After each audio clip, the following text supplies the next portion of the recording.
కొంచెం చచ్చిపోండి మావయ్య గారు. చచ్చిపోనా? ఇప్పుడే చచ్చిపోండి. చచ్చిపోనన్నా. మీకు తెలియకుండానే మీ ప్రాణం పోయేలా చేస్తామండి.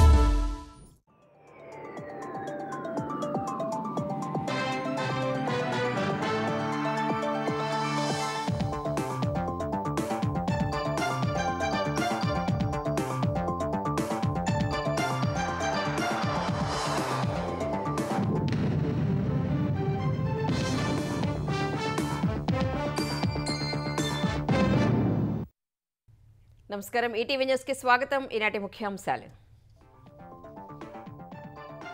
అభివృద్ధి నినాదానికే పట్టం కట్టిన బీహార్ ఓటర్. అసెంబ్లీ ఎన్నికల్లో అఖండ విజయం సాధించిన ఎన్డీఏ 203 స్థానాల్లో జయభేరి. జంగల్ రాజును మరవని బిహారీలు. 34 సీట్లకే పరిమితమైన మహాగఠబంధన్. కనీస ప్రభావం చూపలేకపోయిన జనసురాజ్ పార్టీ. జూబ్లీహిల్స్ ఉప ఎన్నికల్లో కాంగ్రెస్ జయభేరి. 24,729 ఓట్ల మెజార్టీతో నవీన్ యాదవ్ గెలుపు. బీజేపీ డిపాజిట్ గల్లంతు. ప్రజా తీర్పును ప్రతిపక్షాలు గమనించాలన్న సీఎం. మజ్లిస్ వల్లే గెలిచారన్న బీజేపీ. ప్రభుత్వ వైఫల్యాలపై పోరు ఆగదన్న బీఆర్ఎస్. పెట్టుబడుల ఆకర్షణలో ఏపీ దేశానికే గేట్వేగా మారుతోందన్న చంద్రబాబు. లాజిస్టిక్ హబ్ గా మారుస్తామని సిఐఐ సదస్సులో వెల్లడి. 3 ఏళ్లలో $500 బిలియన్ పెట్టుబడి సాధనే లక్ష్యమన్న సీఎం. 3,49,476 కోట్ల పెట్టుబడులకు కుదిరిన ఎంఓయూలు. ఏపీ సర్కార్ అందిస్తున్న సౌకర్యాలపై పారిశ్రామికవేత్తల హర్షం. రాష్ట్ర అభివృద్ధికి పూర్తి సహాయ సహకారాలు అందిస్తామని హామీ. పరకామణి చోరీ ఫిర్యాదుదారు సతీష్ అనుమానాస్పద మృతి. సిట్ విచారణ సాగుతున్న వేళ మరణంపై అనేక అనుమానాలు.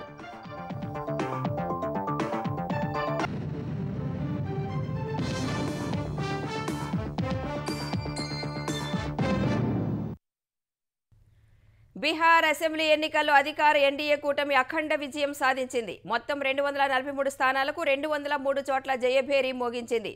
జంగల్ రాజ్ నాటి చీకటి రోజులను గుర్తు చేసుకున్న బిహారీలు ఆర్జేడీ నేతృత్వంలోని మహాగఠబంధన్ కూటమిని నిర్ద్వంద్వంగా తోసిపుచ్చారు. ఫలితంగా విపక్ష కూటమి 34 స్థానాలకే పరిమితమైంది. ఎన్నికల వ్యూహకర్త ప్రశాంత్ కిషోర్ నెలకొల్పిన జనసూరజ్ పార్టీ ఖాతా తెరవలేదు సరికదా, ఒక్క స్థానంలోనూ కనీసం చెప్పుకోదగిన ఓట్లు కూడా సాధించలేక చతికిలపడింది. బీహార్ ప్రజలు మరోసారి అభివృద్ధి నినాదానికే జై కొట్టారు. ఎగ్జిట్ పోల్స్ అంచనాలను తలదన్నేలా ఎన్డీఏ కూటమికి అద్భుత విజయాన్ని కట్టబెట్టారు. 243 అసెంబ్లీ స్థానాల్లో సాధారణ మెజారిటీ 122 కాగా ఎన్డీఏ కూటమి 203 స్థానాల్లో విజయ దుందుబి మోగించింది. విపక్ష మహాగఠబంధన్ కూటమి చిత్తుగా ఓడి 34 సీట్లకే పరిమితమైంది. ఎంఐఎం 5 చోట్ల గెలవగా బీఎస్పీ 1 చోట విజయం సాధించింది. BJP, JDU, LJP, Ram Vilas Paswan, Hindustani Awam Morcha, Rashtriya Lok Morcha కలిసి ఎన్డీఏ కూటమిగా ఏర్పడగా 101 స్థానాల్లో పోటీ చేసిన బీజేపీ ఏకంగా 90 చోట్ల జయభేరి మోగించింది. మరో 101 స్థానాల్లో పోటీకి దిగిన సీఎం నితీష్ కుమార్ నేతృత్వంలోని జేడీయూ 85 స్థానాల్లో జయకేతనం ఎగురవేసింది. కేంద్ర మంత్రి చిరాగ్ పాస్వాన్ నేతృత్వంలోని ఎల్జేపీ, రామ్ విలాస్ పార్టీ 29 చోట్ల బరిలో నిలిచి 19 చోట్ల గెలుపొందింది. హిందూస్థానీ ఆవాం మోర్చా 6 స్థానాల్లో పోటీ చేసి 5 చోట్ల గెలవగా రాష్ట్రీయ లోక్ మోర్చా 6 సీట్లకు 4 చోట్ల విజయం సాధించింది. విపక్ష మహాగఠబంధన్ లో అతిపెద్ద పార్టీ అయిన ఆర్జేడీకి ఈ ఎన్నికల్లో దారుణ పరాజయం ఎదురైంది. ఆ పార్టీ 143 స్థానాల్లో పోటీ చేసినప్పటికీ 24 స్థానాలకే పరిమితమైంది. మహాగఠబంధన్ ముఖ్యమంత్రి అభ్యర్థి ఆర్జేడీ ముఖ్య నేత లాలూ ప్రసాద్ యాదవ్ కుమారుడు తేజస్వి యాదవ్ రాఘోపూర్ లో గెలిచారు. చాలా రౌండ్లలో వెనుకంజలో నిలిచిన తేజస్వి చివరికి 14,000కు పైగా మెజార్టీతో గెలిచారు. 61 స్థానాల్లో పోటీపడిన కాంగ్రెస్ 6 సీట్లే గెలిచి ఘోర పరాజయం మూటగట్టుకుంది. విపక్ష కూటమిలోని వామపక్ష పార్టీలైన సిపిఎం 2, సిపిఐ 1 చోట గెలిచాయి. ఇండియన్ ఇంక్లూజివ్ పార్టీ ఐఐపి 1 చోట విజయం సాధించింది. మరోవైపు లాలూ మరో కుమారుడు జేజేడీ అభ్యర్థి తేజ్ ప్రతాప్ యాదవ్ మహువాలో 3వ స్థానానికి పరిమితమయ్యారు. జానపద గాయని బీజేపీ అభ్యర్థి 25 ఏళ్ల మైత్రి మైథిలి ఠాకూర్ అలీనగర్ నుంచి 11,000 ఓట్ల మెజార్టీతో విజయం సాధించారు. ఎన్నికల సమయంలో హత్య కేసులో అరెస్టై జైల్లో ఉన్న మొకామా నియోజకవర్గ జేడీయూ అభ్యర్థి అనంత్ కుమార్ సింగ్ 28,000 ఓట్ల మెజార్టీతో గెలిచారు. బీహార్ ప్రజలు ఎన్డీఏకు అఖండ విజయం అందించారని ప్రధాని నరేంద్ర మోదీ అన్నారు. బీహార్ ఘన విజయం అన్ని రికార్డులను తుడిచిపెట్టిందన్నారు. బీహార్ అసెంబ్లీ ఎన్నికల ఫలితాల నేపథ్యంలో ఢిల్లీలోని బీజేపీ కార్యాలయంలో కార్యకర్తలను ఉద్దేశించి మాట్లాడిన ప్రధాని భారీ విజయం కట్టబెట్టిన బీహార్ యువత, మహిళలకు ధన్యవాదాలు తెలిపారు. బీహార్లో మోసపూరిత సర్కార్ ఇక తిరిగి రాదన్నారు. భారత ప్రజాస్వామ్యాన్ని విశ్వసించే వారి గెలుపుగా ఈ విజయాన్ని అభివర్ణించారు. పెద్ద ఎత్తున పోలింగ్ జరగడం ఈసీ సాధించిన విజయమని పేర్కొన్నారు. మావోయిస్టు ప్రభావిత ప్రాంతాల్లోనూ శాంతియుతంగా పోలింగ్ జరిగిందని మోదీ తెలిపారు. 1995, 2000 సంవత్సరంలోనూ 1500 పోలింగ్ కేంద్రాల్లో రీపోలింగ్ జరిగిందని, ఇటీవలి ఎన్నికల్లో ఎక్కడా రీపోలింగ్ అవసరమే రాలేదని గుర్తు చేశారు. బీహార్ ఓటర్లు ఎస్ఐఆర్కు మద్దతిచ్చారని అన్నారు. ये प्रचंड जीत, ये अटूट विश्वास बिहार के लोगों ने बिल्कुल गर्दा उड़ा दिया। आज बिहार के घर घर में मखाने की खीर बनाना पक्का कर दिया है। हम एनडीए के लोग, हम तो जनता जनार्दन के सेवक है और हम तो जनता जनार्दन का दिल चुरा कर बैठे हुए हैं और इसलिए पूरा बिहार ने आज बता दिया है, फिर एक बार एनडीए सरकार, फिर एक बार జూబ్లీహిల్స్ ఉప ఎన్నికలో కాంగ్రెస్ జయభేరి మోగించింది. కాంగ్రెస్ అభ్యర్థి నవీన్ యాదవ్ సమీప ప్రత్యర్థి బీఆర్ఎస్ అభ్యర్థి మాగంటి సునీతపై 24,729 ఓట్ల మెజార్టీతో గెలుపొందారు. బీజేపీ అభ్యర్థి లంకల దీపక్ రెడ్డి డిపాజిట్ కోల్పోయారు. మొదటి రౌండ్ నుంచి కాంగ్రెస్ తన ఆధిపత్యాన్ని కొనసాగించి జూబ్లీహిల్స్ నియోజకవర్గ చరిత్రలో అత్యధిక మెజార్టీతో గెలిచింది. జూబ్లీహిల్స్ విజయం తమ బాధ్యతను మరింత పెంచిందన్న సీఎం రేవంత్ రెడ్డి హైదరాబాద్కు ఉన్న ప్రాధాన్యత దృష్ట్యా మరింత అభివృద్ధి చేస్తామని స్పష్టం చేశారు. ఈ నెల 17న జరిగే కేబినెట్లో చర్చించి స్థానిక సంస్థల ఎన్నికలపై నిర్ణయం తీసుకుంటామని చెప్పారు. తెలుగు రాష్ట్రాల్లో ఉత్కంఠ రేపిన జూబ్లీహిల్స్ ఉప ఎన్నికలో కాంగ్రెస్ అభ్యర్థి నవీన్ యాదవ్ ఘన విజయం సాధించారు. తన సమీప ప్రత్యర్థి బీఆర్ఎస్ అభ్యర్థి మాగంటి సునీతపై 24,729 ఓట్ల మెజారిటీతో గెలుపొందారు. నవీన్ కు మొత్తం 98,988 ఓట్లు రాగా మాగంటి సునీతకు 74,259 ఓట్లు వచ్చాయి. మూడో స్థానంలో నిలిచిన బీజేపీ అభ్యర్థి లంకల దీపక్ రెడ్డికి 17,061 ఓట్లు మాత్రమే వచ్చాయి. ప్రతి రౌండ్లోనూ కాంగ్రెస్ అభ్యర్థికి ఆధిక్యం లభించింది. మొత్తం 58 మంది అభ్యర్థులు పోటీపడిన జూబ్లీహిల్స్ ఉపపోరులో పోలైన ఓట్లలో నోటా 4వ స్థానంలో ఉంది. నోటాకు 924 ఓట్లు పోలయ్యాయి. ఈ ఎన్నికలో ప్రతిపక్ష బీఆర్ఎస్, బీజేపీ 2023 ఎన్నికల్లో వచ్చిన ఓట్లను కూడా సాధించలేకపోయాయి. జూబ్లీహిల్స్ ఎమ్మెల్యేగా విజయం సాధించాక కాంగ్రెస్ అభ్యర్థి నవీన్ యాదవ్ ర్యాలీగా సీఎం నివాసానికి వెళ్లారు. నవీన్ కు సీఎం రేవంత్ రెడ్డి సహా మంత్రులు, కాంగ్రెస్ నేతలు అభినందనలు తెలిపారు. అనంతరం మాట్లాడిన టీపీసీసీ అధ్యక్షుడు మహేష్ కుమార్ గౌడ్ కాంగ్రెస్ ప్రభుత్వ సంక్షేమ పథకాలే జూబ్లీహిల్స్ లో విజయం అందించాయని అన్నారు. కాంగ్రెస్ ప్రభుత్వం పట్ల ప్రజలు సానుకూలంగా ఉన్నారని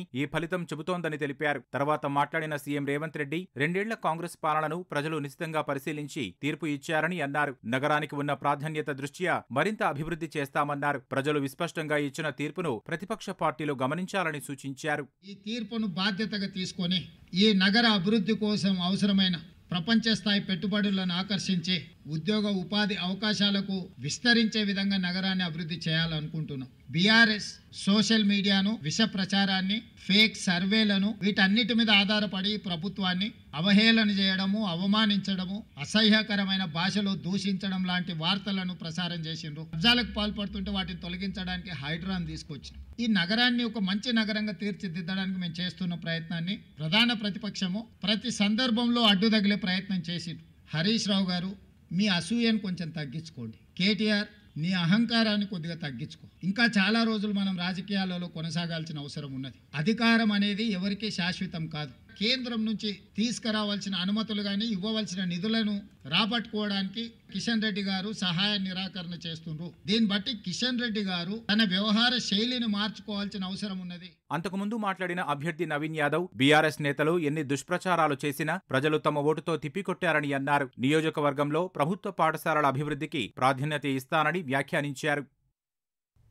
జూబ్లీహిల్స్ ఉప ఎన్నికలో కాంగ్రెస్ కాకుండా ఎంఐఎం గెలిచినట్లుగా భావిస్తున్నామని బీజేపీ తెలంగాణ అధ్యక్షుడు రామచంద్రరావు అన్నారు. కాంగ్రెస్ పార్టీ అధికార దుర్వినియోగం చేసి జూబ్లీహిల్స్ లో గెలిచిందన్నారు. చాలా రాష్ట్రాల్లో ఓటమి తర్వాత బీజేపీ మంచి విజయాలు సాధించిందని, తెలంగాణలోనూ డబుల్ ఇంజిన్ సర్కార్ తప్పక వస్తుందని ఆయన ఆశాభావం వ్యక్తం చేశారు.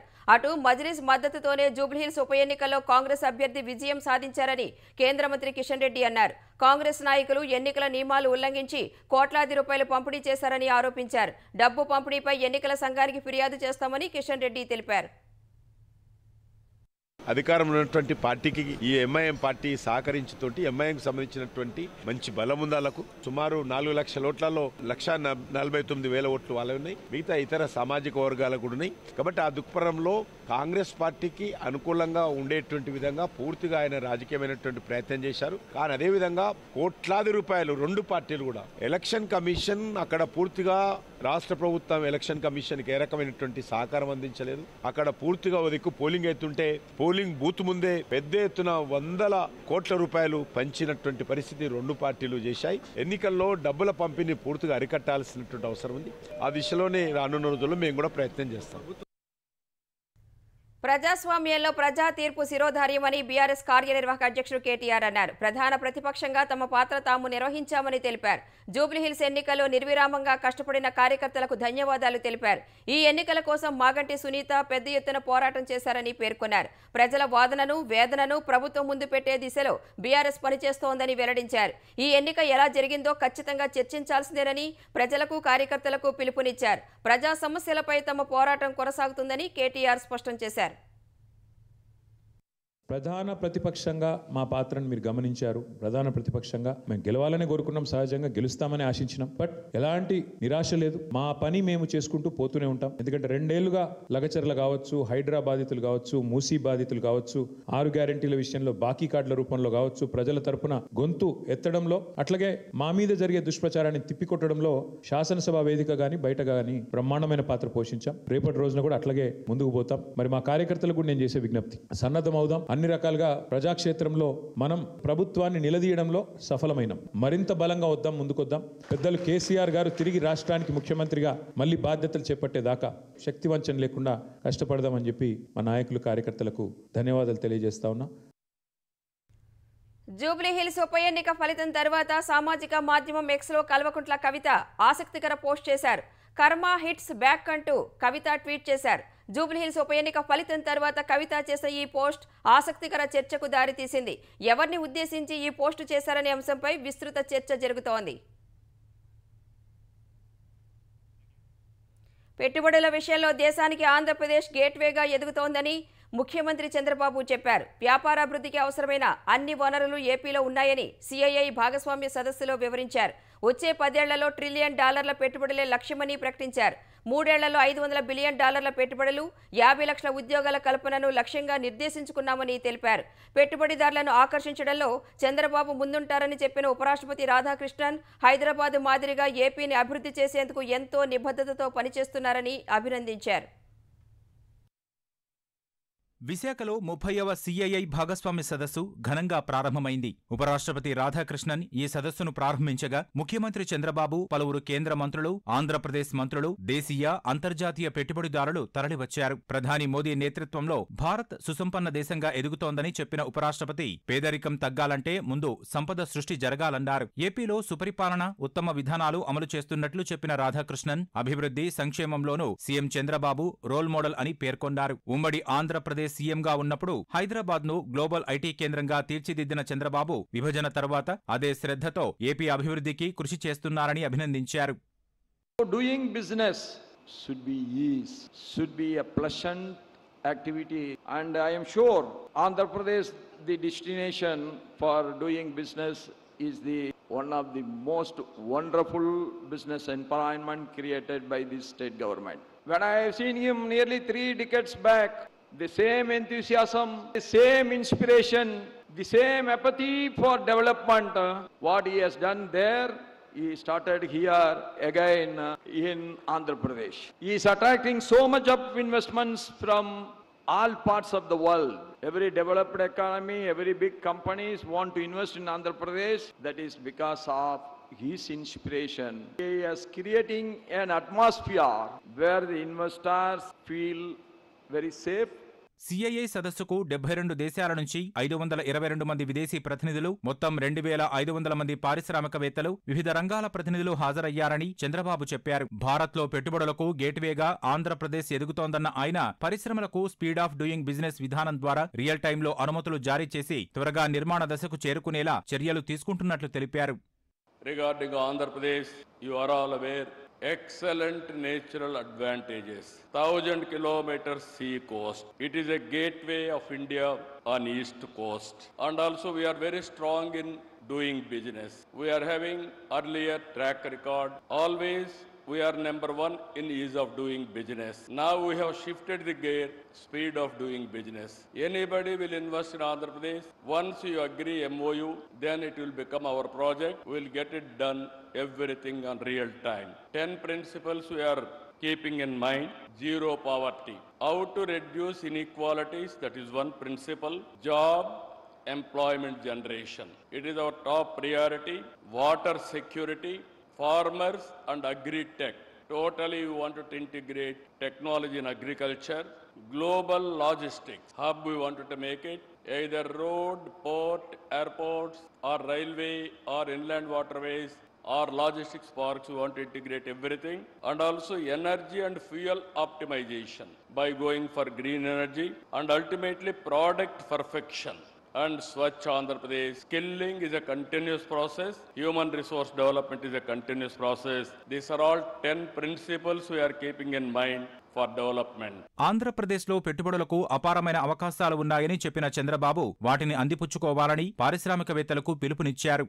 We are starting space city, drone city, electronic city, aerospace city, semiconductor and also robotics, defense corridors, quantum valley, green hydrogen valley.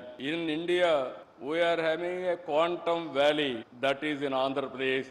First quantum computer is coming to Andhra Pradesh. Within 2 years, we are going to produce quantum computers. We are going to provide quantum computers for global community wherever you need. These are all the various areas we are going to work together. Finally, I am requesting you, all investors are here, lot of opportunities. Come and join us in building economy and also in doing business.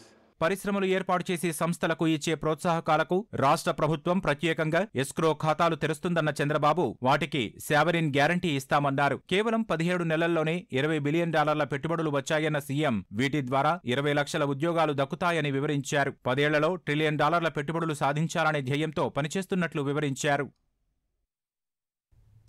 Visakha CII భాగస్వామ్య సదస్సు తొలి రోజు 40 సంస్థలతో 3,49,476 కోట్ల పెట్టుబడులకు CM Chandrababu, మంత్రి లోకేష్ సమక్షంలో అధికారులు ఒప్పందాలు చేసుకున్నారు. వీటి ద్వారా 4,15,890 ఉద్యోగాలు వచ్చే అవకాశం ఉంది. నిన్న ఇవాళ కలిపి మొత్తం 75 ఎంఓయూల ద్వారా 7,14,780 కోట్ల పెట్టుబడులకు ఒప్పందాలు జరగగా 5,42,361 ఉద్యోగాలు వచ్చే అవకాశం ఉంది. తిరుపతిలో ఎస్సీఐసీ వెంచర్స్ 1,704 కోట్ల రూపాయల పెట్టుబడులు పెట్టనుండగా 2,630 మందికి ఉద్యోగాలు లభిస్తాయి. శ్యామ ఎస్జీఎస్ లిమిటెడ్ 1,894 మందికి ఉద్యోగాలు కల్పిస్తూ 1,595 కోట్ల పెట్టుబడి పెట్టనుంది. ఈమక్ ప్రైవేట్ లిమిటెడ్ 20,500 మందికి ఉద్యోగాలు కల్పిస్తూ 11,000 కోట్ల పెట్టుబడి పెట్టనుంది. Daikin air conditioning India private limited 2,500 మందికి ఉద్యోగాలు ఇస్తూ 2,500 కోట్ల పెట్టుబడి పెట్టనుంది. ఈపాక్ గ్రూప్ 1,416 కోట్ల పెట్టుబడులతో 5,322 మందికి ఉద్యోగాలు ఇవ్వనుంది. నియోలింక్ డిజైన్ ప్రైవేట్ లిమిటెడ్ 1,150 కోట్ల పెట్టుబడులు పెట్టి 2,100 మందికి ఉద్యోగాలు కల్పించనుంది. సిఐపిఎస్ఏ టెక్ ఇండియా లిమిటెడ్ 1,140 కోట్ల పెట్టుబడులతో 1,251 మందికి ఉద్యోగాలు ఇవ్వనుంది. మరోవైపు urban governance, real time, digital governance, transformation, సుస్థిరాభివృద్ధి అంశాలపై సీఎం చంద్రబాబు, సింగపూర్ హోంశాఖ మంత్రి షణ్ముగం సమక్షంలో ఒప్పందం జరిగింది.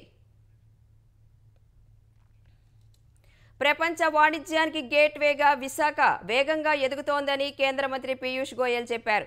చంద్రబాబు స్వప్నమైన స్వర్ణాంధ్ర కావాలని ఆయన సిఐఐ సదస్సులో ఆకాంక్షించారు.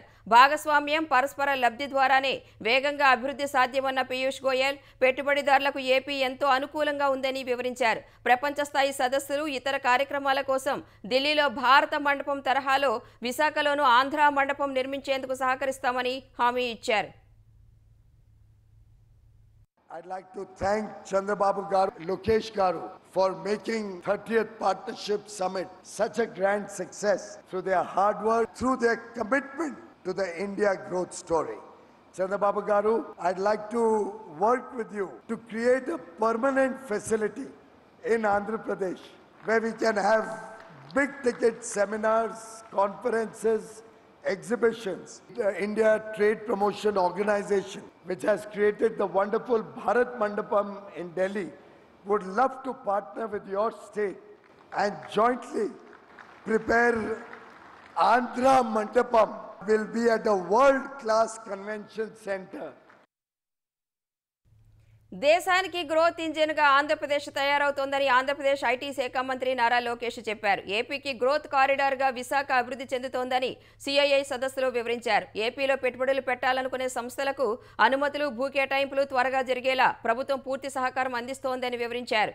ఏపీని $2.4 ట్రిలియన్ ఆర్థిక వ్యవస్థగా అభివృద్ధి చేయడంలో కేంద్ర ప్రభుత్వం సహకరిస్తోందని తెలిపారు. Quite a few people ask me why they should consider Andhra Pradesh as their destination, and I only give them 3 clear reasons. First, we have a leadership with a clear track record. It is none other than our Chief Minister, Shri Nara Chandrababu Naidu Garu. The second reason you should consider Andhra Pradesh is, of course, our speed. I have met thousands of investors and corporates in the last 1 year. They expect the same speed from governments. This speed needs to be a mission. We need to grant land, permits, approvals, incentives with a speed that the project can take off and serve the markets. And to all the industrialists, we will beat your company's speed here in Andhra Pradesh. And the third reason why you should invest here in Andhra Pradesh is what I call the double engine bullet train government. Andhra Pradesh అభివృద్ధికి ముఖ్యమంత్రి చంద్రబాబు చేస్తున్న కృషికి తమ నుంచి పూర్తి సహాయ సహకారాలు అందిస్తామని సిఐఐ భాగస్వామ్య సదస్సుకు హాజరైన తెలుగు పారిశ్రామికవేత్తలు చెప్పారు. ఈ సదస్సును ఉద్దేశించి మాట్లాడిన సిఐఐ ఉపాధ్యక్షురాలు సుచిత్ర ఎల్లా వాణిజ్యంలో ఎదురయ్యే సవాళ్లు అధిగమిస్తూ భారత్ ముందుకు వెళుతోందని చెప్పారు. గ్రీన్ ఎనర్జీ ఉత్పత్తిలో స్వయం ప్రతిపత్తి సాధించే దిశలో సాగుతోందన్నారు. భాగస్వామ్యం, ఆవిష్కరణలు, విలువ ఆధారిత ఉత్పత్తులతోనే ఆత్మనిర్భర భారత్ సాధ్యమన్న ఆమె కోవిడ్ వచ్చినప్పుడు ప్రపంచానికి వ్యాక్సిన్ అందించగలిగామని గుర్తు చేశారు. ఈ వ్యాక్సిన్ అందించిన జీనోమ్ వ్యాలీ లాంటి వాతావరణాన్ని ఉమ్మడి ఏపీ ముఖ్యమంత్రిగా చంద్రబాబు కల్పించారని చెప్పారు. అనంతరం మాట్లాడిన జిఎంఆర్ గ్రూప్ చైర్మన్ గ్రంథి మల్లికార్జునరావు చంద్రబాబు సారథ్యంలో ఏపీ వేగంగా అభివృద్ధి చెందుతోందన్నారు. ఉత్తరాంధ్ర అభివృద్ధికి భోగాపురం విమానాశ్రయం ఎంతో దోహదం చేస్తుందన్న ఆయన ఈ విమానాశ్రయాన్ని వచ్చే జూన్ నాటికి పూర్తి చేస్తామన్నారు. అటు ఆంధ్రప్రదేశ్ అవకాశాల గని అని అపోలో ఆసుపత్రి ఎగ్జిక్యూటివ్ చైర్పర్సన్ శోభనా కామినేని వ్యాఖ్యానించారు. ఈ అవకాశాలను ఉపయోగించుకుంటూ ఏపీ అభివృద్ధికి కృషి చేస్తామని చెప్పారు. In this state, we're not just building hospitals, we're building a healthcare ecosystem. We're also investing in next-gen healthcare solutions. This year, Apollo partnered with the University of Leicester to establish a Center for Digital Health Precision Medicine at Apollo University in Chittoor. And I must tell you again, our Chief Minister has actually pioneered the model, having more medical colleges. We were the first people that he offered the government medical infrastructure, the hospital, which we took over and built a medical college. We are committed to complete the Bhogapuram Airport well ahead of the schedule. June 26 will be ready, sir. That is our pledge to visit Andhra Pradesh and visit Bharat. Sir, Bhogapuram Airport is a transforming catalyst, attracting global investments, a city of opportunity, innovation, global connection. We will transform Visakhapatnam into India's gateway to the world. ఆంధ్రప్రదేశ్కు త్వరలో drone ట్యాక్సీలు తీసుకువచ్చేంతలా అభివృద్ధి చేస్తామని CM Chandrababu చెప్పారు. ఇందుకు అవసరమైన drone traffic control system ఏర్పాటు చేయాల్సి ఉందని తెలిపారు. డ్రోన్ సిటీ, స్పేస్ సిటీలకు సీఎం చంద్రబాబు, కేంద్ర మంత్రి పీయూష్ గోయల్ విశాఖ నుంచి వర్చువల్గా శంకుస్థాపన చేశారు. గ్రీన్ హైడ్రోజన్ వ్యాలీగా ఏపీని తీర్చిదిద్దుతున్నామని సీఎం అన్నారు. డ్రోన్ సిటీ, స్పేస్ సిటీలకు కేంద్రం సాయం చేస్తే మరింతలా తీర్చిదిద్దుతామని చెప్పారు. డ్రోన్లకు డిమాండ్ విస్తృతంగా ఉందని కేంద్ర మంత్రి పీయూష్ గోయల్ తెలిపారు. డ్రోన్లు, స్పేస్, ఏఐ, క్వాంటం విషయంలో చంద్రబాబు ముందంజలో ఉన్నారని చెప్పారు. అంతర్జాతీయ స్థాయిలో డ్రోన్ డిజైన్, తయారీ, సేవలు, R&D రంగాల్లో అభివృద్ధి చెందేలా డ్రోన్ సిటీ నిర్మాణం జరగనుంది. డ్రోన్ సిటీలో అధునాతన తయారీ పార్కులు, టెస్టింగ్, సర్టిఫికేషన్ సెంటర్లు, 25,000 మంది రిమోట్ పైలట్లకు శిక్షణ ఇవ్వనున్నారు. డ్రోన్ సిటీ ఏర్పాటుతో ప్రత్యక్షంగా, పరోక్షంగా 40,000కు పైగా ఉద్యోగ అవకాశాలు, ఏపీ వ్యాప్తంగా 50 సెంటర్స్ ఆఫ్ ఎక్సలెన్స్లు ఏర్పాటు జరగనుంది. కాంగ్రెస్ ప్రభుత్వం ఏర్పడి 2 ఏళ్లు పూర్తయిన సందర్భంగా డిసెంబర్ 8, 9 తేదీల్లో తెలంగాణ రైజింగ్ గ్లోబల్ సమ్మిట్ నిర్వహించనున్నట్లు సీఎం రేవంత్ రెడ్డి వెల్లడించారు. డిసెంబర్ 8న ప్రభుత్వ 2వ వార్షికోత్సవం వైభవంగా నిర్వహించనున్నట్లు తెలిపారు. డిసెంబర్ 9న తెలంగాణ రైజింగ్ 2047 డాక్యుమెంట్ ఆవిష్కరించనున్నట్లు చెప్పారు. కమాండ్ కంట్రోల్ సెంటర్లో వివిధ శాఖల ఉన్నతాధికారులతో సీఎం సమీక్ష నిర్వహించారు. తెలంగాణ భవిష్యత్తుకు రోడ్డు మ్యాప్ రూపొందిస్తున్నట్లు రేవంత్ రెడ్డి తెలిపారు. తెలంగాణ రైజింగ్ 2047 పాలసీ ఆధారంగానే భవిష్యత్తులో నిర్ణయాలు ఉంటాయని పేర్కొన్నారు. పరకామణి చోరీ కేసులో ఫిర్యాదుదారుడు టీటీడీ మాజీ ఏవీఎస్ఓ సతీష్ కుమార్ అనుమానాస్పద రీతిలో మృతి చెందారు. తాడిపత్రి సమీపంలోని కోమలి రైల్వే ట్రాక్పై సతీష్ మృతదేహం లభ్యమైంది. మృతదేహాన్ని పోస్టుమార్టం నిర్వహించిన వైద్యులు హత్యగానే నిర్ధారించారు. గతంలో హుండీ లెక్కింపు సమయంలో సీనియర్ అసిస్టెంట్ రవికుమార్ చోరీ చేసినట్లు 2023 ఏప్రిల్లో సతీష్ ఫిర్యాదు చేశారు. ఈ ఫిర్యాదుపై 2023 మే 30న రవికుమార్పై విజిలెన్స్ అధికారులు ఛార్జిషీట్ ఫైల్ చేశారు. వైసీపీ నేతలు, టీటీడీ ఉన్నతాధికారులు, పోలీసుల ఒత్తిడితో ఆ కేసును న్యాయస్థానంలో సతీష్ కుమార్ రాజీ చేసుకున్నారు. కూటమి సర్కారు వచ్చిన తర్వాత పరకామణి వ్యవహారంపై కొందరు న్యాయస్థానాన్ని ఆశ్రయించారు. పరకామణి కేసును మళ్లీ విచారించాలని ఇటీవల సిఐడిని హైకోర్టు ఆదేశించింది. ఈ కేసుపై సిఐడి డీజీ రవిశంకర్ అయ్యన్నార్ బృందం దర్యాప్తు చేస్తోంది. పరకామణి కేసు దర్యాప్తు కీలక దశకు చేరుకుంటున్న సమయంలో రాజీ చేసుకున్న సతీష్ కుమార్ మృతి చెందడం పలు అనుమానాలకు తావిస్తోంది.